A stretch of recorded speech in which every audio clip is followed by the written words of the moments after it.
By the end of this video, you will learn how to master one of the most consistent and reliable shots in pickleball, the third shot slice drop. Whether you're coming from a tennis background or brand new to slicing the ball, this technique can make your transitions smoother, force more mistakes from your opponents, and help you stay in control even during high-pressure points. We'll walk through how to decide when to use it, the mechanics that make it effective, the ideal grip and body movement, and why it might just be better than the push drop you've been using. Let's get into it.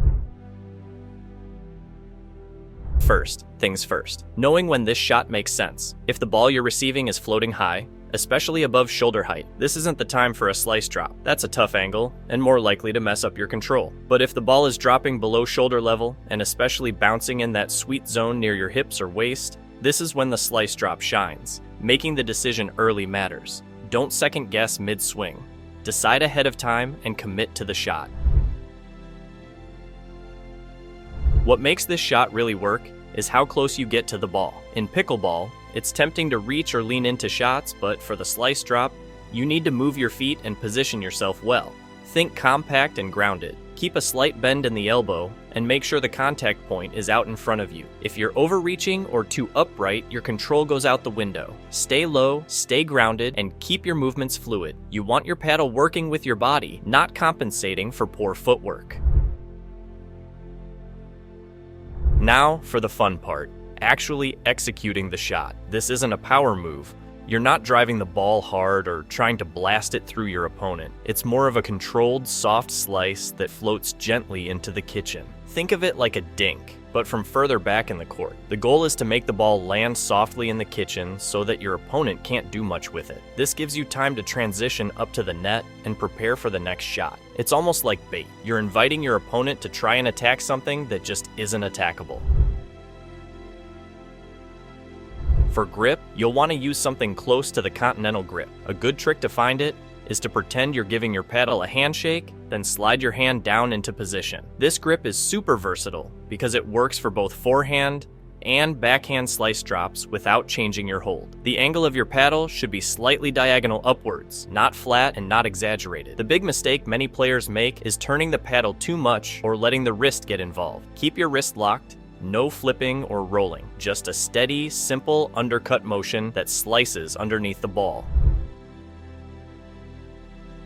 Another key habit to build is moving to the ball rather than letting it come to you. You've probably heard this before, but it's especially important with the slice drop. If you sit back and wait, you'll be off balance or late on contact. Instead, use your body momentum to glide into the shot. Your weight should be on your front foot as you move forward. This makes it much easier to flow naturally into the transition zone after the shot. While most players pause or freeze before hitting, this shot actually encourages you to slide through, using your momentum to push you forward into the kitchen.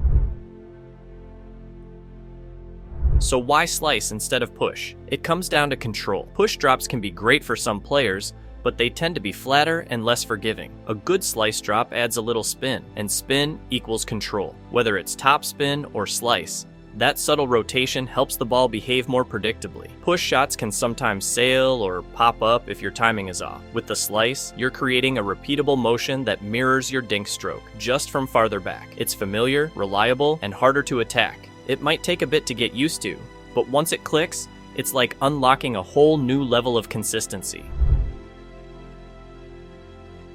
The beauty of this shot is that you don't need to change it up constantly. In fact, the more you repeat the same motion, the better you'll get. Instead of switching techniques from point to point, just keep refining the same slice drop until it becomes second nature. Whether you're on your forehand or backhand side, the fundamentals stay the same. Don't complicate it. Just get really good at doing one thing extremely well. This is one of those shots that rewards repetition and precision over flash and force.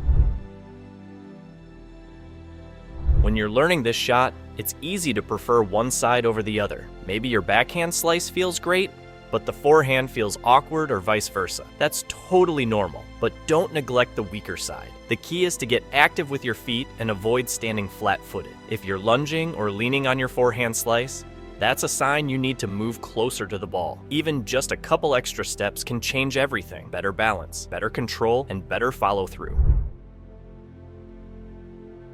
One of the biggest mindset shifts here is relying less on your arm and more on your whole body. Your wrist should stay locked. Instead of flicking at the ball or trying to finesse it with your hand, let your legs and torso do the work. This gives you way more stability and reduces mistakes. It also puts you in a perfect position to keep advancing toward the kitchen after your shot. This shot is all about flow. Move, slice, recover, repeat. Once you're feeling confident, the next step is to bring it into live rallies. The challenge here is consistency under pressure. Your opponent might try to rush the net, apply pressure, or throw in weird spins, but your slice drop should stay consistent. The real test of this shot is how well it performs when someone is trying to force errors. Stay composed, stick with your footwork, and remember, less is more. If they're struggling to attack your slice, you're winning the exchange. As you grow more confident, you'll start to recognize different stances that work best with this shot. Ideally, you want to be in either a closed or semi-closed stance. If you're open stance, especially on the forehand side, you're more likely to lose control or float the ball. But if your feet are aligned and you're gliding into the shot with momentum, your slice will stay low, sharp, and hard to counter. The slice drop isn't about flash. It's about control, balance, and setting yourself up for success on the next shot. It might not look impressive to a casual observer, but when done right, it's a game changer. By getting your footwork right, locking your wrist, and letting your body do the work, you're gonna find a whole new level of consistency in your third shot game. Whether you're playing for fun or getting competitive, this one's gonna be a weapon in your toolbox.